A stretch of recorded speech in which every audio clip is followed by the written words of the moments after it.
নবগঙ্গা নদীর যুদ্ধ 1971। ইংরেজি 22/9/71 বৃহস্পতিবার গঙ্গা নদী দিয়ে 3খানা নৌকায় রাজাকার যাচ্ছে দেখতে পেলাম। শুনতে পেলাম আমাদের এই গ্রামের রাধামাধব কুণ্ডুর বাড়িতে অপারেশন করতে যাচ্ছে। চিন্তা করতে লাগলাম কি করা যাবে, রাইফেল একটা রাউন্ড কম। কতগুলি ছেলে ট্রেনিং দিয়ে নদীতে গেলাম গোসল করবার জন্য। দেখতে পেলাম নদীর উত্তর থেকে আমাকে ইঙ্গিত করছে, সাঁতরিয়ে পার হলাম। দেখে আনন্দে আত্মহারা প্রায়। আমাদের এই সহপাঠীরা সব রাইফেল নিয়ে চলে এসেছে ওই অপারেশন ওয়ালাদের অপারেশন করতে। আর কি আনন্দ দেখেছে। সঙ্গে সঙ্গে নদীর সমস্ত যোগাযোগ ছিন্ন করে দিলাম, যাতে তাদের কানে এই সংবাদ না পৌঁছে। সহপাঠীরা বলল, তোমার নিকট যে রাউন্ড আছে তাই যেই ওপার থেকে আরম্ভ করবে। নদী পার হলাম, এসে রাইফেলটা হাতে না নিতেই আরম্ভ করে দিয়েছে। জানতাম না এত তাড়াতাড়ি রাজাকার চলে আসবে। যাক, রাইফেল নিয়ে আরম্ভ করলাম। প্রথম 2খানা নৌকায় যাক ছিল প্রায় সবার হয়ে গেল। পিছনে যে নৌকা খানায় রাজাকার ছিল তারা ফায়ারিংয়ের শব্দ শুনে নদীতে রাইফেল ফেলে রেখে নদী ঝাঁপিয়ে প্রাণ বাঁচালো। আহত একজন রাজাকারকে আমাদের গ্রামের রাজাক ভাই রাস্তায় তুলে দিয়ে এসেছিল। তার নিকট সমস্ত কিছু জিজ্ঞাসা করা, সে বলল একটা হাত সম্পূর্ণভাবে ভেঙে গেছে আর নাকটা উড়ে গেছে, রক্তে সমস্ত শরীর রঞ্জিত। রাজাকারটা বলতে পারে না কতজন মারা গেছে। কিছু সময় পরে এসে গেল 2 গাড়ি খান সেনা আর 3 গাড়ি রাজাকার।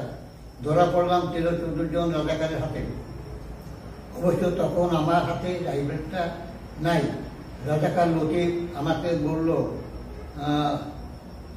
রাজাকার লতিফকে বললাম, লতিফ ভাই ভালো আছো?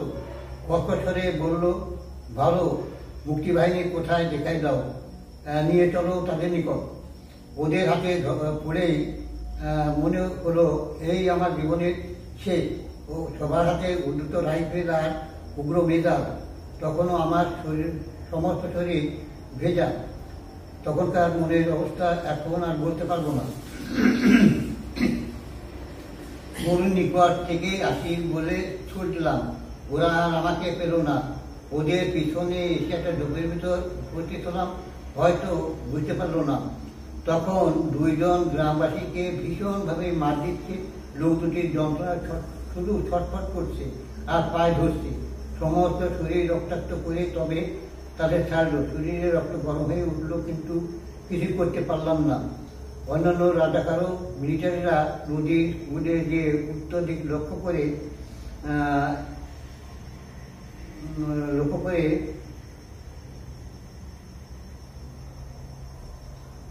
একটা রকেট লঞ্চার খেল ছুড়ল।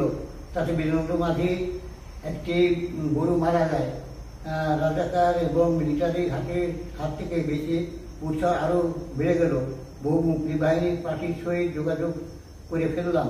রাস্তার নিকট বাস করে রাজাকার ও মিলিটারির চোখ এড়াইয়ে ট্রেনিং দিচ্ছি জেনে সবাই খুবই আনন্দ পেল। কারণ এই কাজটা খুব সোজা ছিল না। পানির বছর নৌকা ছাড়া কোথাও যাওয়া যায় না।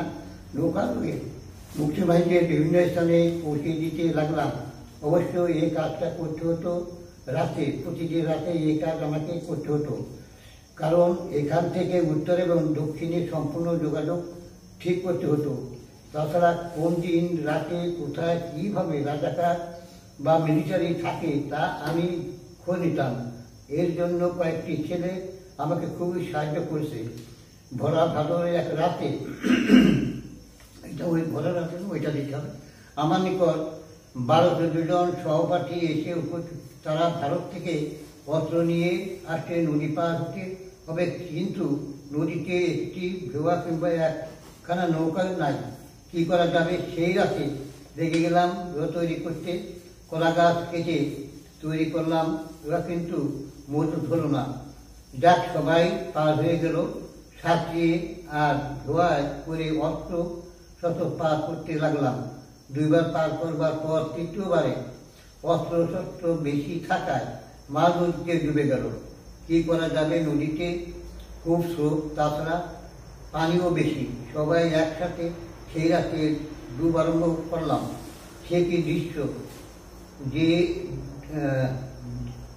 যে ডুবানোর প্রতিযোগিতা চলছে, এই প্রতিযোগিতায় কে হারলো আর কে জিতলো বলতে পারবো না। তবে আমি যখন একটা এসেলা নদীর কূলে তুলে উপস্থিত হলাম, তখন আমার প্রায় জ্ঞান শূন্য অবস্থা। সকলে হাত টেনে কানে মুখে ফুল দিয়ে আমাকে সুস্থ করে তুলল। পরে অন্যান্য অস্ত্রগুলিও পাবো।